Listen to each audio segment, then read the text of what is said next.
സംസ്ഥാന അധ്യക്ഷ പ്രഖ്യാപനത്തിന് പിന്നാലെ യൂത്ത് കോൺഗ്രസിൽ പൊട്ടിത്തെറി. OJ ജനീഷിനെ സംസ്ഥാന അധ്യക്ഷനാക്കിയതിൽ കടുത്ത എതിർപ്പിലാണ് ഐ ഗ്രൂപ്പ്. ഇന്ന് രാവിലെ മാധ്യമങ്ങളെ കാണുമെന്ന ഭീഷണിയുമായി അബിൻ വർക്കി ഇന്നലെ തന്നെ രംഗത്ത് വന്നു. ചിലപ്പോൾ രാവിലെ അദ്ദേഹം വിയോജിപ്പ് പരസ്യമാക്കിയെന്നും വരും.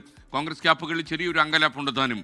സലീം മാലിക് തിരുവനന്തപുരം ചേരുന്നു. സലീം, തെരഞ്ഞെടുപ്പ് അടുത്തു വരുന്ന ഈ സമയത്ത് ഈ യൂത്ത് കോൺഗ്രസ് ഉണ്ടാകാൻ പോകുന്ന ഈ പൊട്ടിത്തെറിയെക്കുറിച്ച് നേതൃത്വത്തിന് വലിയ ടെൻഷനുണ്ടോ?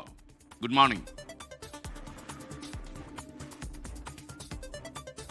Good morning S K. Youth Congress സംഘടനാ പുതിയ അധ്യക്ഷനായി OJ ജനീഷിനെ തെരഞ്ഞെടുത്തതിന് പിന്നാലെ യൂത്ത് കോൺഗ്രസിൽ ചെറുതല്ലാത്ത അങ്കലാപ്പ് തന്നെയുണ്ട്. പ്രത്യേകിച്ചും അബിൻ വർക്കിയുമായി ഇന്നലെ രാത്രി വൈകിയും പ്രധാനപ്പെട്ട നേതാക്കളൊക്കെ സംസാരിച്ചു എന്നാണ് അറിയുന്നത്. അങ്ങനെ പല പ്രധാനപ്പെട്ട നേതാക്കളും ഏതെങ്കിലും നിലയിൽ പരസ്യ പ്രതിഷേധം നടത്തരുത് എന്ന് അഭ്യർത്ഥിച്ചിട്ടുണ്ട്. പക്ഷേ അബിൻ വർക്കി ഇന്ന് 10 മണിക്ക് മാധ്യമങ്ങളെ കാണുമെന്ന നിലപാടിൽ ഉറച്ചു നിൽക്കുകയാണ്.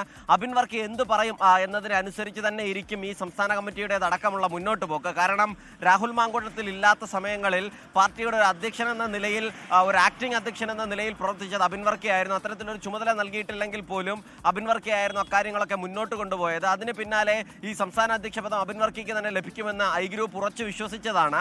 രമേശ് ചെന്നിത്തല കൂടി കടുത്ത നിലപാടെടുത്തതോടുകൂടി ഏതെങ്കിലും നിലയിൽ അബിൻ വർക്കിയെ തഴയുന്ന സാഹചര്യം ഉണ്ടാകില്ല, സ്വാഭാവിക നീതി തന്നെ നടപ്പിലാകും എന്നുള്ളതായിരുന്നു ഐ ഗ്രൂപ്പ് കരുതിയത്. പക്ഷേ ഐ ഗ്രൂപ്പ് പറയുന്ന സ്വാഭാവിക നീതിക്ക് മുകളിൽ സാമുദായിക സമവാക്യങ്ങളും ഒപ്പം ഷാഫി പറമ്പിലെ ഇടപെടലും ഫലം കണ്ടതോടെയാണ് OJ ജനീഷ് അധ്യക്ഷ സ്ഥാനത്തേക്ക് വന്നത്.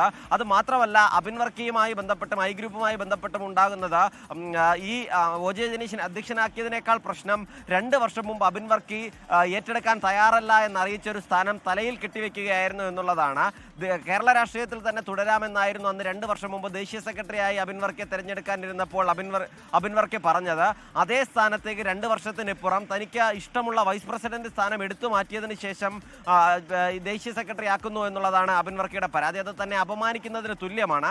മാത്രമല്ല, ചില വ്യക്തമായ സന്ദേശങ്ങൾ കൂടി ഇതുമായി ബന്ധപ്പെട്ട് നൽകുന്നുണ്ട് എന്നുള്ളതാണ് പറയുന്നത്. അതായത് കേരളത്തിൽ എ ഗ്രൂപ്പും ഐ ഗ്രൂപ്പും അപ്രസക്തമാക്കി KC വേണുഗോപാൽ പക്ഷം മാത്രം എന്നുള്ള നിലയിലേക്ക് കാര്യങ്ങളെ കൊണ്ടുപോകാനാണ് ഹൈക്കമാൻഡ്, KC വേണുഗോപാൽ ഹൈക്കമാൻഡിൽ സമ്മർദ്ദം ചെലുത്തി ഈ നിലയിലുള്ള നടപടികൾ സ്വീകരിക്കുന്നത് എന്നുള്ള വികാരവും ശക്തമാണ്. കാരണം വളരെ കാലമായി എ ഗ്രൂപ്പിന്റെ തന്നെ കൈവശമിരിക്കുന്നതാണ് യൂത്ത് കോൺഗ്രസിന്റെ സംസ്ഥാന അധ്യക്ഷ സ്ഥാനം.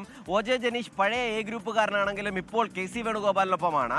നേരത്തെ KSUവിന്റെ അധ്യക്ഷ സ്ഥാനവും വർഷങ്ങളായി കൈവശം വെച്ചിരുന്നത് എ ഗ്രൂപ്പാണ്. അത് അലോഷ്യസ് സേവറിലൂടെ എ ഗ്രൂപ്പിന് നഷ്ടപ്പെട്ടിരുന്നു. പിന്നാലെയാണ് സംഘടനാ തെരഞ്ഞെടുപ്പിൽ വിജയിച്ച് എ ഗ്രൂപ്പ് നേടിയ സ്ഥാനം ഇപ്പോൾ ആ അധ്യക്ഷൻ രാജിവെച്ചതിന് പിന്നാലെ എ ഗ്രൂപ്പിന് നഷ്ടപ്പെടുന്നത്. അങ്ങനെ സംസ്ഥാനത്തെ കോൺഗ്രസിലെ ഗ്രൂപ്പ് സമവാക്യങ്ങൾ കൂടി മാറി മറിയുന്നു എന്നൊരു സൂചനയാണ് നിലവിൽ ഇതുമായി ബന്ധപ്പെട്ട് നൽകുന്നത്. അതുകൊണ്ട് തന്നെ പഴയ ഗ്രൂപ്പ് നേതാക്കൾക്കൊക്കെ കടുത്ത അമർഷമുണ്ട്. സലീം മാലിക്കാണ് വിവരങ്ങൾ നൽകിയത്.